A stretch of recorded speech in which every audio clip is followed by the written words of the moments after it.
Hi, I'm Luke, your host for the Republican Professor podcast. We're glad that you're here, and I'm glad I'm here too. Um, we are doing part three and of this 10-day waiting period issue in California for firearms transfers. And I'm really excited that you're possibly joining us to dig in to the issue of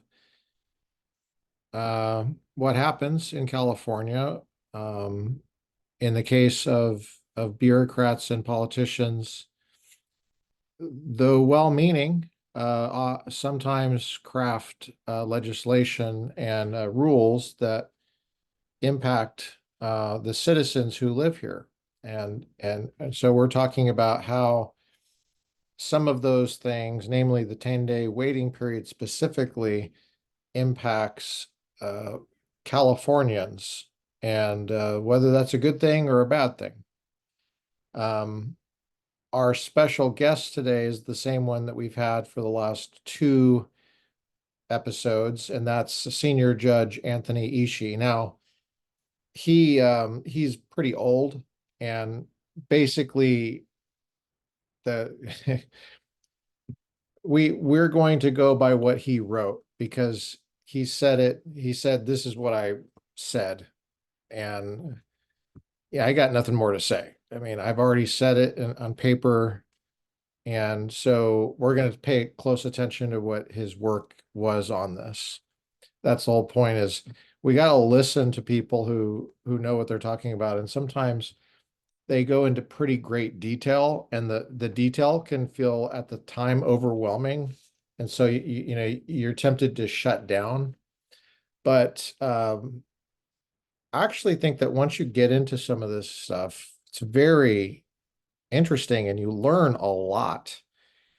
The interesting thing about Anthony Ishii as a Democrat judge, he was appointed by President Bill Clinton, confirmed by the United States Senate to the federal bench, the United States District Court for Central California. And he gets the right answer on this. Now, I mean, the right answer, I think, is like the Republican answer, but it's nice when there's a meeting of the minds between the two sides on the Constitution. And I wish that that happened more often, but it seems like we go through cycles where maybe that's not the right word, but we go through periods of time where there seems to be a drift and a polarization on fundamental constitutional rights.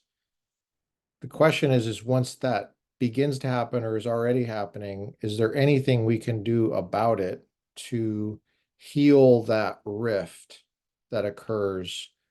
Because the rift does affect like actual real people in everyday life. So this case is about how it affected Californians. It'll be interesting to see how you react to it. Last time we went all the way through page 11 on Anthony Ishii's judicial writing in Silvester versus Harris. Now, don't blank out when I start saying the name of the case and where to find it, okay? Because those details are important for posterity. It's a part of the record. It's an important part of the record that later generations who may not have any emotional connection with this material at all uh, maybe want to dig into this and find out where these records are. So I was about to say, if you're listening in the future, well, that's the only time you could be listening to this. Silvester versus Harris is found in the 41st Federal Supplement, the third series, page 927, and it would be the District Court of California, 2014. If that was too much information for you, okay. It's that's what's on the shelf in the law library. If you go look, you know those bound volumes. Uh, if you look for it, you're going to find it on page 927. But you can also get it at Google Scholar. I'm a book person, so I prefer to go to the law library and read this. And this is old enough where you could. It's 2014. And I think on the law library shelves, they have, well, last time I checked, they had up to like 2017.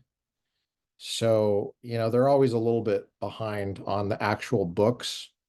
So it's a really important thing for Google Scholar to make this available.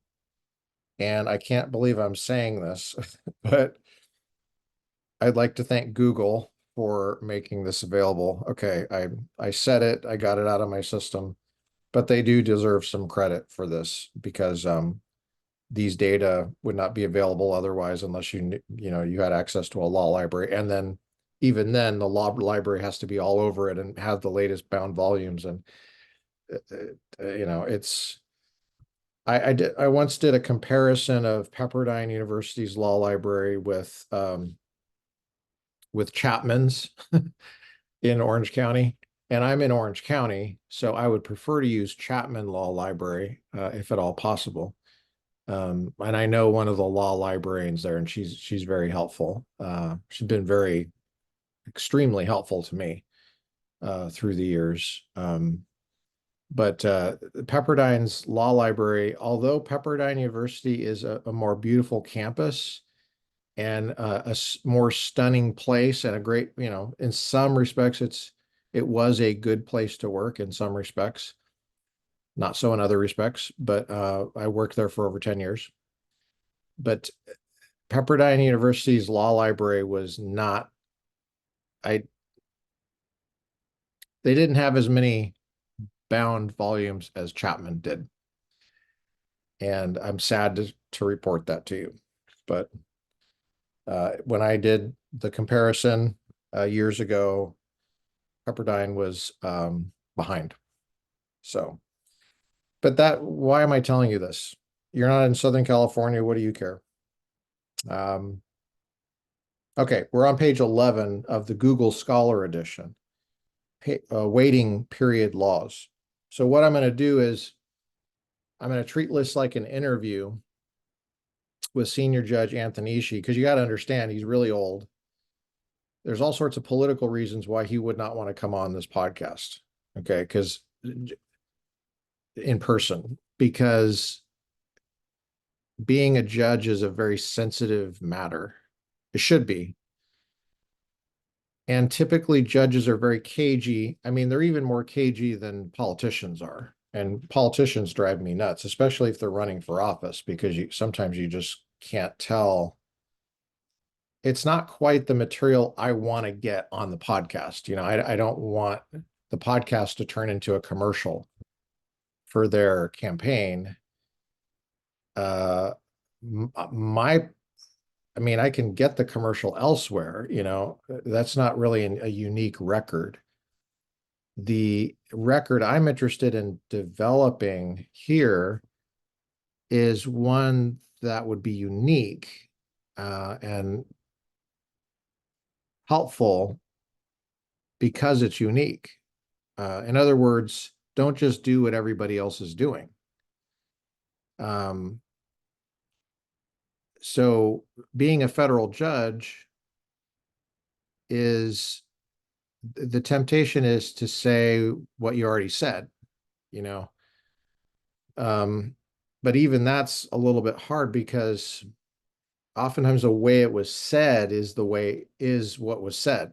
So it's better just to go back to what was actually just said, right? And then try to come to grips with that, how it was presented, if that makes sense. So that's the attempt here. So I'm on page 11. I'm going to read now and make comments. So it's like an interview in the sense that he's now talking. Judge Ishii is talking. It's my voice, but it's his words. It's an interview because I'm going to interject my thoughts on this. So it's a transformative reading. And I hope it will be useful going forward. I want to be faithful to what he's saying, but I also want to spruce it up a little bit. And it's like it's a Christmas tree. Smells great. It doesn't have any decorations on it yet. And you don't want to just leave it like that. You want to, make this tree sing. Defendant has identified no laws in existence at or near 1791 or 1868 that imposed a waiting period of any duration between the time of purchase and the time of possession of a firearm. Defendant. Who's the defendant? Well, this is Silvester versus Harris. Who's Harris? Kamala Harris. She's the current vice president. Back then, she was Attorney General of the state of California. So the defendant is really the Attorney General of the state of California. Defendant has identified no historical materials at or near 1791 or 1868 that address government-imposed waiting periods or the perception of government-imposed waiting periods in relation to the Second Amendment. This is under waiting period laws. And this is under findings of fact. So these are facts that he's saying. Okay, so to the court's knowledge, 10 states and the District of Columbia impose a waiting period between the time of purchase and the time of delivery of a firearm. Delivery it doesn't mean postal service. Excuse me. It doesn't mean UPS or anything like that. It means you go to the licensed dealer and they deliver it to you. It's like a formal thing that they call that delivery. It's once that happens, just like any other piece of property, then it's yours.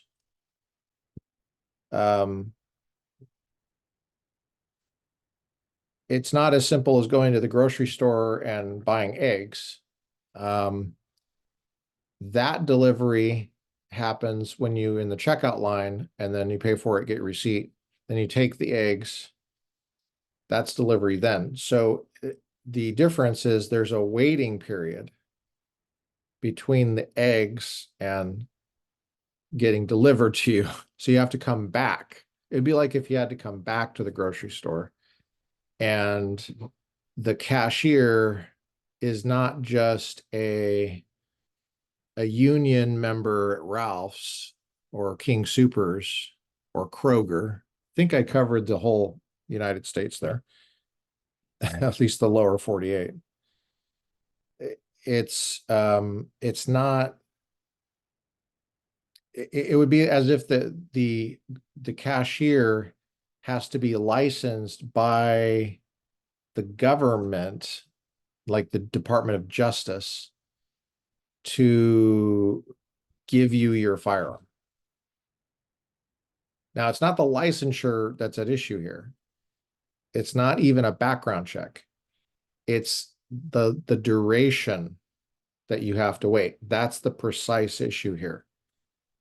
And it's really important to get that because people confuse the issues. And so the only question is, why is it a one-size-fits-all 10-day wait? That's the question. Why is that the character of the legislation and the rulemaking? And that affects Californians all over the country, all over the state. How does that affect them? The way it affects them is you might think it's not a small issue, but this judge is saying you got to be really careful because what appears to you to be a small issue is a big issue in terms of the Constitution. And it could be a big issue even commonsensically to average everyday people that gets ignored somehow. So notice that he's mentioned 1791, 1868. 1791 is when the Second Amendment was adopted. 1868 is when the 14th Amendment was adopted. Yeah. I guess I should have said yeah to the Second Amendment as well, but the 14th Amendment was drafted by Republicans, so I felt like push comes to shove. But actually, both are awesome. So you you have those two periods of the drafting of the Constitution and the adoption of that language. The laws at issue in play there are the interpretive issue for how to evaluate later statutes, whether they conflict with that. And also, how widespread would waiting period laws be? Is this an outlier? And he's saying it's an outlier. Only 10 states of 50 have them. So that's 20% plus the District of Columbia. 3 states and the District of Columbia have waiting period laws for purchase of all firearms. So that's a really small number. California, 10 days. District of Columbia, 10 days. Illinois, 3 days. 3 days for pistols, 1 day for long guns. Rhode Island, 7 days. Okay. 4 states have waiting periods for handguns. Florida, 3 days. Hawaii, 14 days. Geez. Washington, up to 5 days from the time of purchase for the sheriff to complete a background check. And Wisconsin, 2 days. These days are all over the place, aren't they? In terms of the length. Connecticut has a waiting period for long guns that is tied to an authorization to purchase from the Department of Emergency Services and Public Protection. Minnesota and Maryland have a waiting period for the purchase of handguns and assault rifles, 7 days. So you can purchase assault rifles? I wonder how that changed. There is no federal waiting period law. The Brady Act's 5-day waiting period expired in 1998. That's interesting. That's really interesting.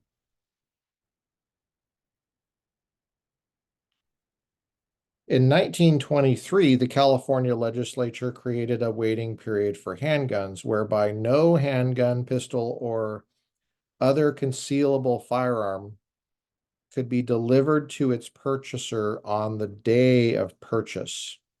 1923. In 1953, the 1923 handgun waiting period law was codified into the California Penal Code. That's an interesting little detail.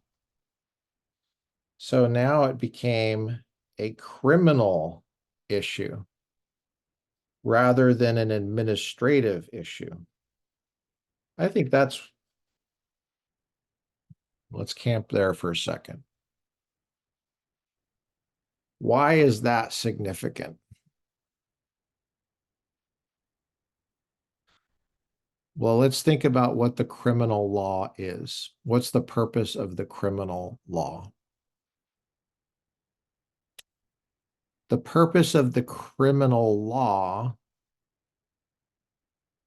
is to provide clear boundaries between what is acceptable and unacceptable in the most extreme way possible that a legislature can do. So a penal code is created by the legislature. A penal code sets out clear boundaries, it's supposed to, clear boundaries between prohibited and allowed. And if you cross into the prohibited part, and that's proven, then a conviction removes a not just a social acceptance, but a legal status that you have. And that legal status would be law-abiding person. And this is supposed to have consequences for your entire life, your ability to get a job, your ability to get a loan, your freedom, in many cases, how much money you're allowed to have. Not that there's a cap per se, but that this is extremely expensive. It's meant to be debilitating to you. And let me just say that one more time. It's meant to be debilitating to you. So moving from an administrative consequence to a criminal consequence is something you want to pay very close attention to, because there is a phenomenon of over-criminalization. That is to say, ideally, the criminal law will take notice of and prohibit and punish offenses of bad, immoral things. Immoral. Not inconveniences. Not really administrative things, but bad things like murder, robbery, burglary, assault,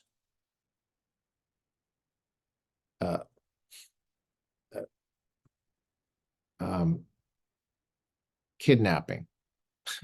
You know, that's classic criminal behavior. Lying under oath, that would be classic criminal. Think of the Ten Commandments. If you have like, several of those in the Ten Commandments sound familiar. You got do not murder, do not steal, do not bear false witness. Goes a little bit further in the case of coveting. But you could say that that's a prohibition on on a conspiracy, which is classical criminal behavior if the conspiracy is a crime. Some conspiracies are not crimes, like conspiracy to have a surprise birthday party. That's not a crime. Okay. 1953, the 1923 handgun waiting period was codified into the California Penal Code with no substantive changes. One California court has cited legislative hearing testimony from 1964 in which witnesses testified that this 1953 law was originally enacted to cool people off, but that this law was not enforced with regard to individual transfers through magazine sales or swap meets. Gotta love the good old days. Swap meet. In 1955, the California legislature extended the handgun waiting period from 1 day to 3 days. No legislative history has been cited that addresses why the waiting period was extended from 1 to 3 days. In 1965, the California legislature extended the handgun waiting period from 3 days to 5 days. I have a little note in the margin says, I said, funny how that works. It's getting longer. The legislative history indicates that the legislature extended the waiting period from 3 days to 5 days in 1965 because the 3-day waiting period did not provide Cal DOJ sufficient time to conduct proper background checks on prospective concealable firearms purchasers before delivery of the firearms to the purchasers. Additionally, a report from 1975-1976 session of the Senate Judiciary Committee indicates that the purpose of the 5-day provision is to permit the law enforcement authorities to investigate the purchaser's record before he actually requires the firearm to determine whether he falls within the class of persons prohibited from possessing concealed firearms. No legislative history relating to the 1965 law has been cited that relates to a cooling off period. So in 1975, the California legislature extended the handgun waiting period from 5 days to 15 days. In the margin, I have good old Jerry Brown. That was his first term, right after Ronald Reagan. Ronald Reagan had other plans. The legislative history indicates that the California legislature extended the waiting period from 5 to 15 days in order to give law enforcement authorities sufficient time to investigate the records of purchasers of handguns prior to the delivery of handguns. A waiting period of 5 days was thought to be inadequate for the California Bureau of Firearms to thoroughly check all records of the purchasers. No legislative history relating to the 1975 law has been cited that addresses a cooling off period. Okay. You getting this so far? The purpose of the waiting period is to provide time to do a background check. There is a little bit of evidence that there was supposed to be a cooling off period. That seems earlier, and we're in the 70s. 1991, the California legislature expanded the waiting period to cover all firearms. Funny how that works. 1996, the California legislature reduced the waiting period from 15 days to 10 days. 1996. So there was a reduction.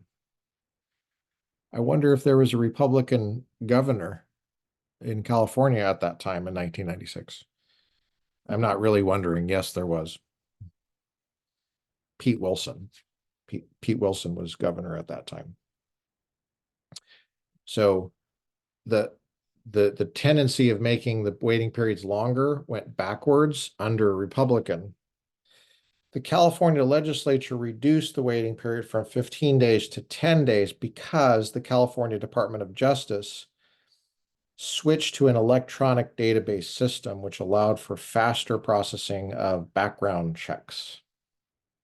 Good old computers. Yeah, the BOF is an agency within Cal DOJ that conducts background checks on prospective firearm purchasers. A report from the Senate Committee on Criminal Procedure and a report from the Assembly Committee on Public Safety indicate that the waiting period is used to provide time to complete a background check and to provide a cooling off period.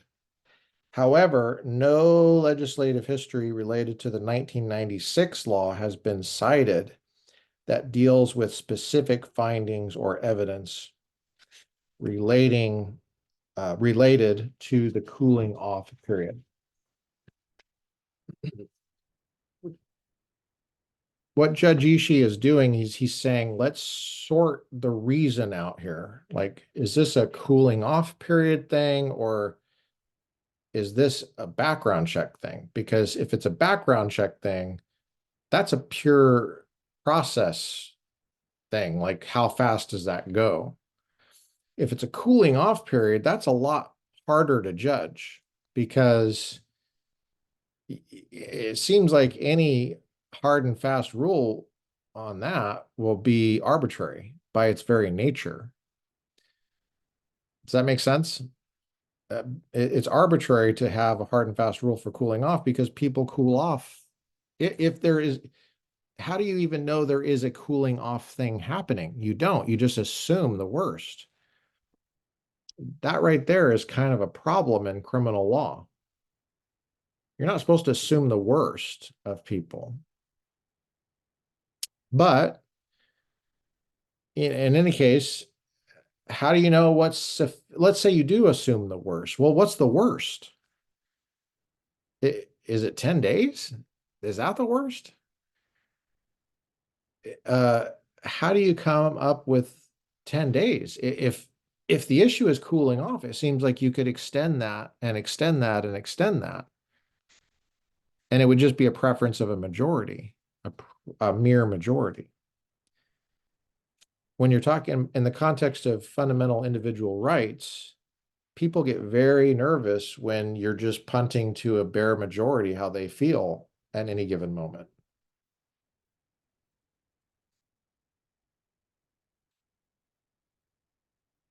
Number 3, the California background check. The California background check begins with the completion and submission of a dealer record of sales, gross. The DROS is an application form that a gun dealer electronically submits to Cal DOJ, which contains information about the prospective purchaser, the firearm, and the dealership.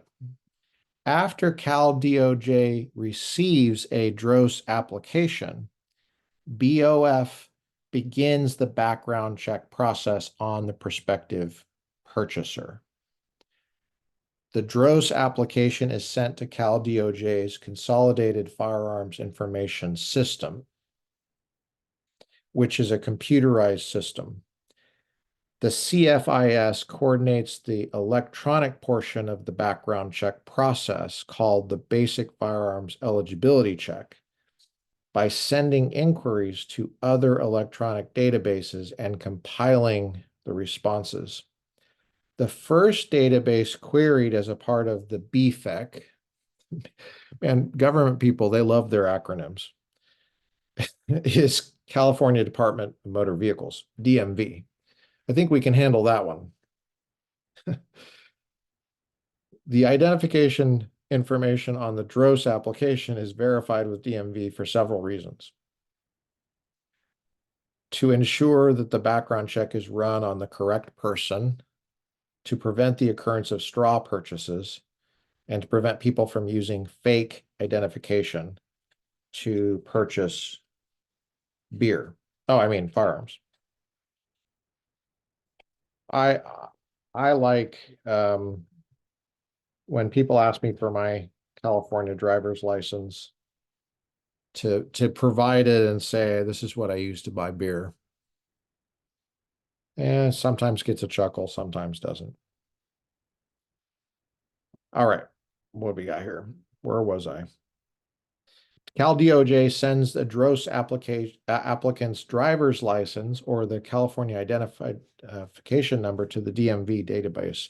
The DMV database then returns the person's name, date of birth, and license status to the DOJ.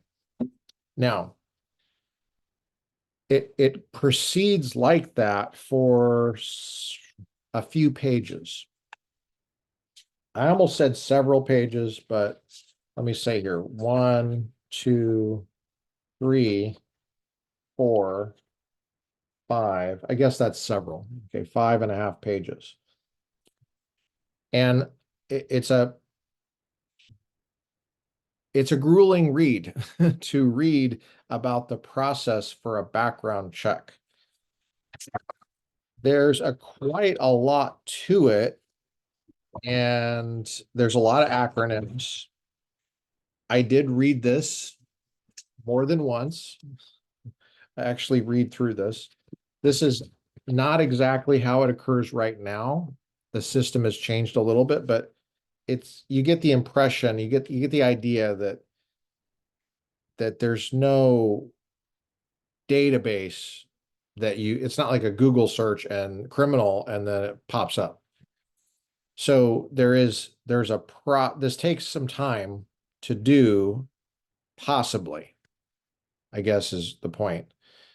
I think what Kamala Harris was trying to do at the time is she's trying to say, look how complicated our work is. And oh my gosh, we barely have enough time to do it in 10 days.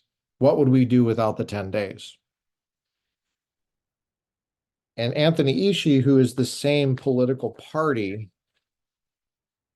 as Kamala Harris, the defendant, he goes through 5.5 pages of this very detailed process. And he just takes careful note of all the stuff that has to be done. So like what, for example? Let me just, I'm not going to read the whole thing. I will just read some highlights, and then we'll move on to the next section. Okay. So here's some highlights. In California history, the Dross records from January 1st, 2014 forward are kept for long guns. In other words, every dealer done firearm transfer, which is all retail purchases of brand new firearms, those records are kept for all firearms after 2014. Prior to that, it was handguns. And so now there's a registration system in effect for all records from 2014. Okay. And then the Dross records for handguns were only kept from 1996 on. How long has California been in existence? Since 1848? Is it 1849? 1848? Yeah. So this is very recent. Okay. You might say, well, it's computers. But remember, they were doing background checks before computers. And there was a waiting period tied to a background check before computers. So it has, and actually the background check before computers was much shorter than the background check with computers. Keep that detail in mind. That's an important detail. Why? Because what the judge is trying to do is sift through this avalanche of material and testimony and try to determine in as fair a way as possible, this defendant, are they covering up something? Meaning, let me be more specific, not just covering up something. Is there an arbitrariness to the waiting period that they're covering up with an avalanche of material? And one of just the really basic and obvious signs is that computers have made things instantaneous, not harder, but easier. And with computers, when there's a Democrat in office, the waiting period is extended, not reduced. I mean, it's not that it's not always that obvious, but and then with computers, the waiting period under Republican is reduced, but it's kept the same even with the advance in technology. It's kept at 10 days. In fact, it's actually expanded to cover more firearms. So there's been an expansion, except for one time under Pete Wilson when it went from 15 days to 10 days. There has never been a reduction of the time, even with advanced technologies. And before there were computers, the waiting period was much smaller for most of the waiting period history. So does that indicate that there's an arbitrariness to this? Well, maybe more things have become criminalized. Maybe the criminal code has blossomed and ballooned, and maybe there's more opportunity to become a criminal, more opportunity than you ever thought. Someone once said you commit probably a felony a day. I mean, it's amazing, because so many things now are crimes that weren't before. I don't know how much there is to that in this, because I think that tendency of bureaucratization and criminalization has been going on for several decades. But if there's more opportunity to become a criminal or to become indicted, like my former mentor, Michael Ullman, used to introduce himself as currently unindicted.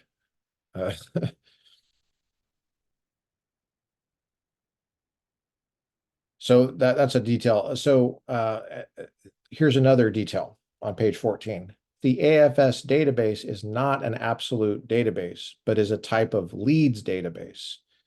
Okay, so there's a lead system, and sometimes you have to have an analyst follow up a lead. So a person has to finagle different systems. Under federal law, any warrant prohibits the wanted person from owning or possessing a firearm. Under state law, persons wanted for a felony offense are prohibited or owning for a firearm. So it's not just you pass into the criminal category by conviction, which there's two ways that happens. You either confess and get a plea of conviction, or you're convicted in another way in court, right? You can't be convicted of a crime just by the police saying you are convicted now. Magic.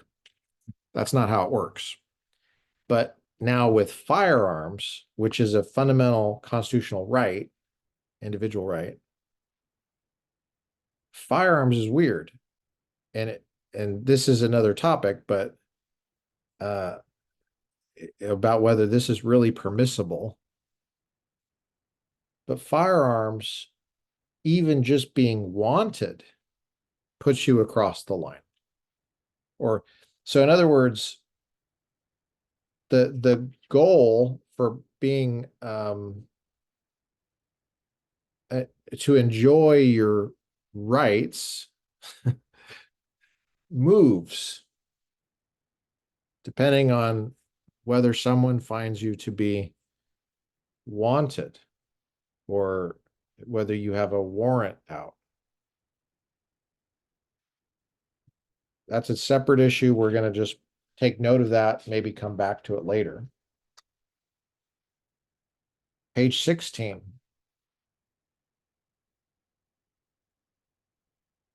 ICE, there's an ICE database, helps identify people who are in the United States unlawfully. The amount of time it takes an analyst to process a queried DROS application depends on the size of the records involved and the number of databases for which there have been hits. Sometimes it takes longer. Okay. These are what he thought were relevant to the 10 days. I'm on 17. Not all DROS applications go through the processing queue for an analyst to review. If a DROS application has been checked by all of the databases and there are no hits or matches found in any of the databases, and there's several databases and they all have acronyms, then that DROS application, dealer record of sale, DROS, DROS, that DROS application is considered auto-approved and is not put into any queue for the CIS analyst to review. That is a key finding of fact, page 17.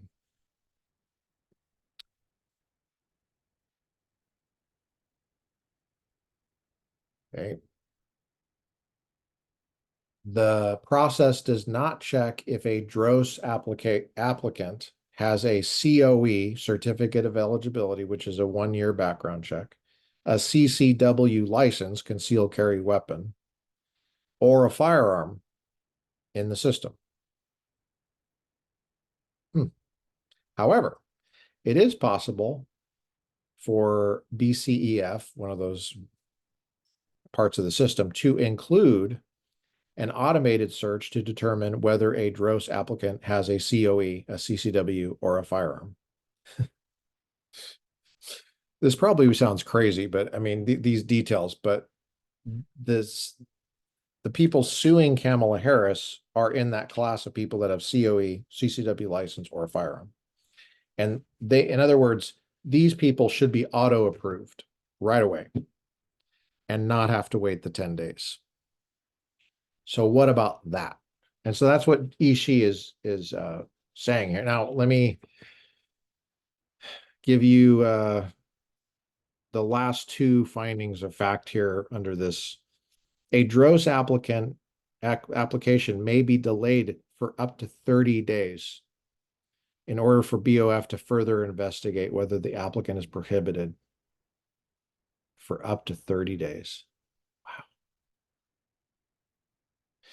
For dispositions that result in a finding of undetermined after 30 days, the BOF cannot determine whether a person is prohibited from possessing a firearm. The dealer has discretion to either refuse or permit the transfer of the firearm. Once BOF approves a DROS application, the DROS applicant has 30 days in which to take possession of the firearm. I put a question mark on that because I think it's like actually 20 days. I think it's 30 days total. That's at least how it is now, and that's how it's been for many years, since 2016. So I think that might be a mistake. Accordingly, BOF considers a completed and approved background check to be good for 30 days. Okay, maybe I misread this, but he says the applicant has 30 days in which to take possession of firearm. That's the 10-day takes up 10 days, so you actually have 20 days in the normal case. Yeah, well, no, you would have 20 days because it's, yeah, okay. All right. But now in 2020, the DROS applications were being delayed way past 10 days. It was a nightmare. Now, finding fact number 4, I'm going to proceed through this a little bit more quickly here. There's a history of how many applications there were and how many denials there were. Exactly. Okay, these are exact numbers. These are not round numbers. These are exact numbers.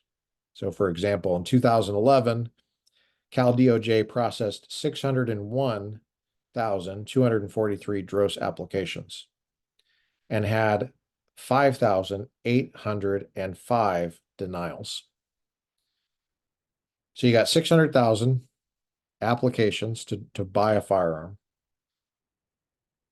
through the DROS system.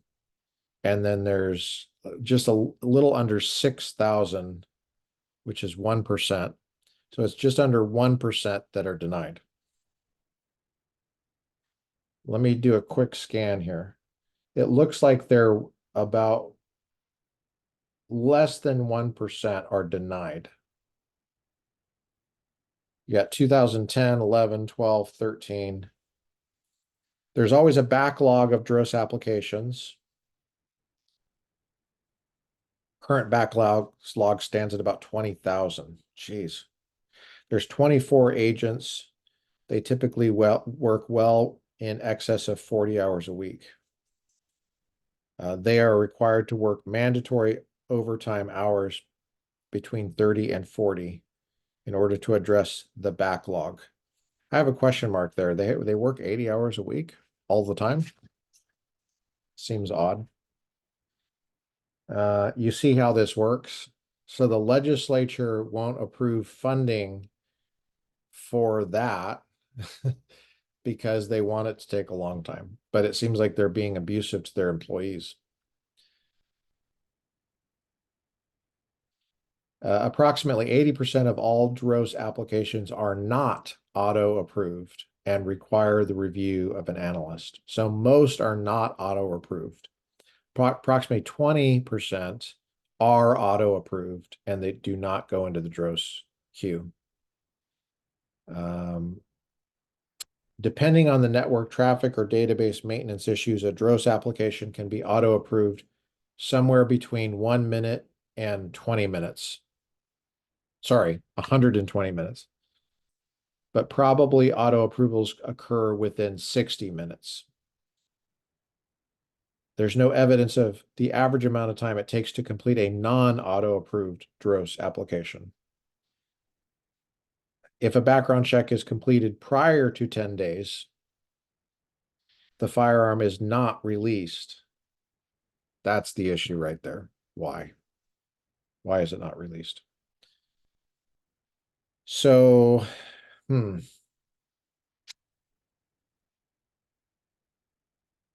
going to get into the cooling off period pretty soon, but I want to finish this right here. And we're in the fifth finding of fact and section of finding of fact, and I think we have a few more of these that are much shorter to go next time. So a lot of this is just really learning about how California government operates in terms of firearms and how this affects. This is important because how does it affect people and then are they harmed? Cal DOJ databases may not have the most up-to-date information. This is under information entry in the California DOJ databases because reporting agencies may fail to submit information. So basically saying a lot of this is not updated. You can blame that on the governments. Cooling off period. A cooling off period is a waiting, I'm on page 20, is a period of time that is intended to provide a person with the opportunity to gather their emotions so that they do not obtain a firearm in a state of anger and make impulsive decisions to commit acts of violence against themselves or others. No evidence has been submitted regarding current or historical California suicide statistics or time to crime statistics.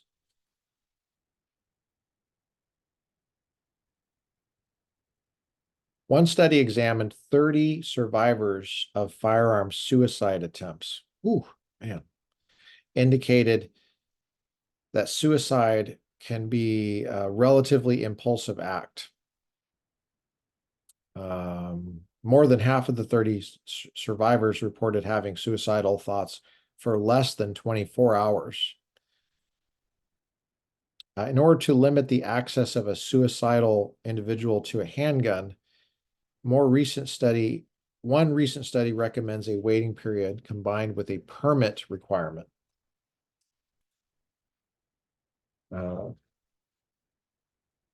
studies regarding suicide rates and waiting period laws conducted prior to 2005 are generally considered inconclusive. He's citing Eugene Volokh of the Volokh conspiracy. Well, he's citing the UCLA Law Review, but there was a classic, UCLA did a classic thing on firearms in 2009. I highly recommend you check it out if you're ever in the law library and you have 3 days to burn.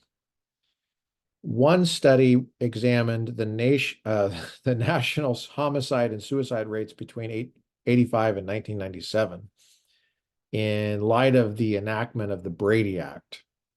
For victims aged 21 to 55, no statistically significant differences between treatment states and control states were found as to either homicide or suicide rates. However, a decrease in the suicide rates for individuals over 55 was observed. The decrease was at least partially offset by an increase in non-gun suicides, which makes it less clear that the waiting period reduced overall suicides for those over age 55. In other words, for victims 21 to 55 in the category that can purchase a handgun,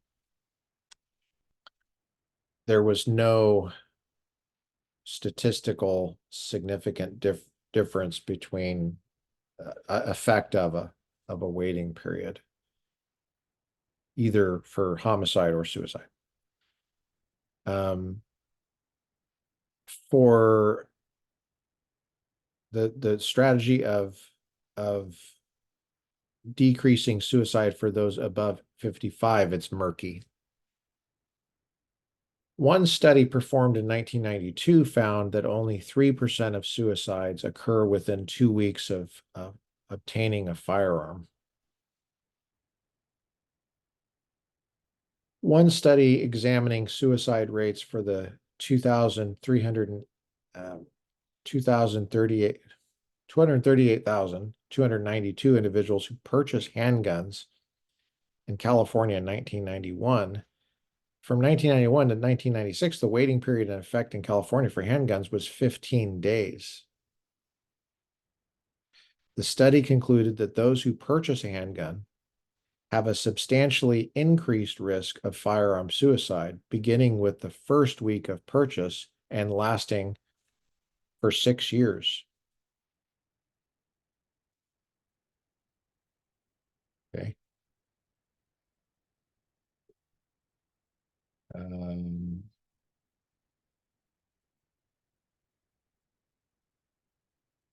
Now, that's for people who waited for 15 days. This is an interesting addition. So of the 238,292 purchasers, 48 committed suicide within 2 weeks of obtaining the firearm after waiting 15 days. And 40 purchasers were murdered with the firearm within the first month of obtaining the handgun. So in other words, the 10-day waiting period had no effect at all on stopping suicide, and no effect at all at stopping murder. So in other words, if this cooling off period thing was to be the whole deal, but if this was going to be running the show, then we would just ban firearms altogether, because that's the only way you can even capture these very small numbers. And when you see 48 committed suicide and you say small numbers, emotionally, that doesn't fit right. That doesn't sound right, because each of those 48 people we're created in the image of God and are bearers of rights and inherent dignity and worth. So one suicide is tragic. 48 times infinite number of it's still infinitely tragic. The question becomes, what is a government penal code crafter to do?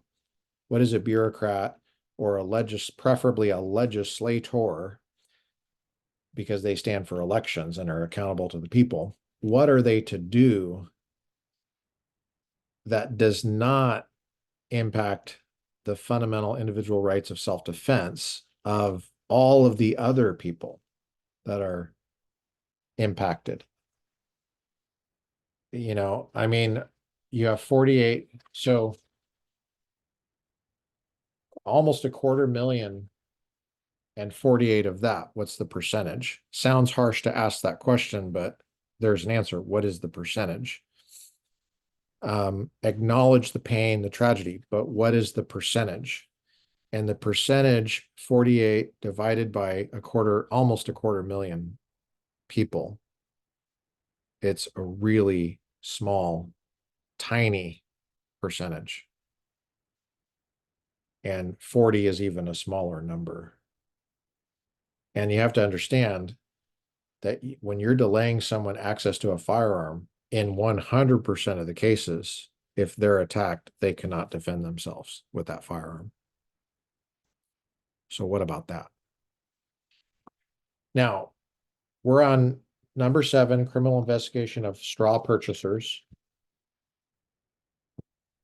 So that's going to get into how the 10-day waiting period was designed to combat fraud, and whether that reason it justifies how it impacts non-fraud people that just want a firearm for self-defense, or they don't even have to say why they want it, as long as it's not criminal. There's a number of lawful uses for a firearm.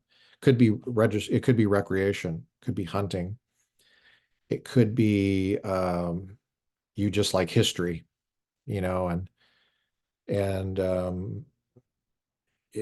so you could maybe need it for self-defense, and that's a very serious reason to want it, and it's perfectly lawful and it's perfectly moral. So what about that? And so you're going to see straw purchases like the cooling off. If you let the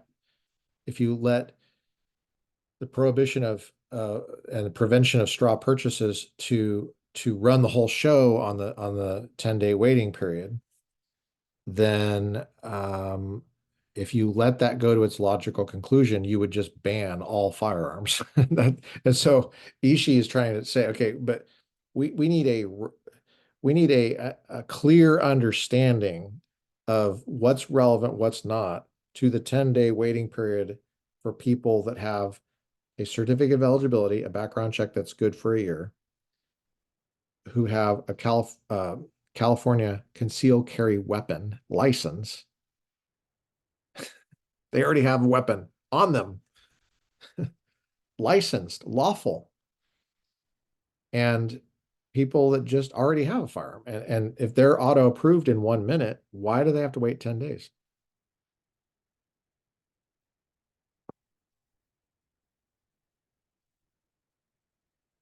I really like this judge because he's so patient.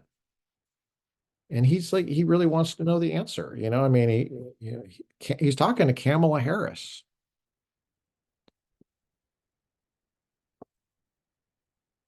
Ishii has no ambition for higher office. I mean, he's old. I mean, he's already a senior judge at this time. I mean, you know what a senior judge is, right? When a judge takes senior status, that just means they can take as much vacation as they want and they get the same pay. That's what that means. They're retired, but they still can come to work if they want. And so if he takes a case, he'll do it because of ethics and professional obligation. He won't just like not do it, go golfing. But so, I mean, if he takes a case, it's because he wants to stay, mentally alive, active. He doesn't get paid anymore. So taking senior status means that you can just skip the next one. But if they do it that way because they don't want, there's so many cases, they need all the help they can get. So, and then the older guys want something to do. So just helps everybody. So he's already, he's not like he's going for the Supreme Court. He's not writing this to try to get anywhere. But Kamala Harris is defending this because she wants higher office and she thinks it's going to help her get it. And turned out it did in her case. So that's something you want to think about. If this really is arbitrary and the defendant is getting political points for that, that's not a good dynamic for our constitutional republic.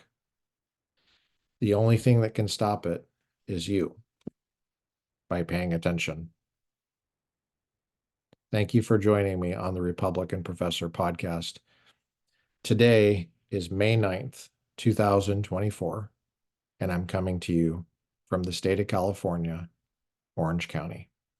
Take care. We'll see you next time.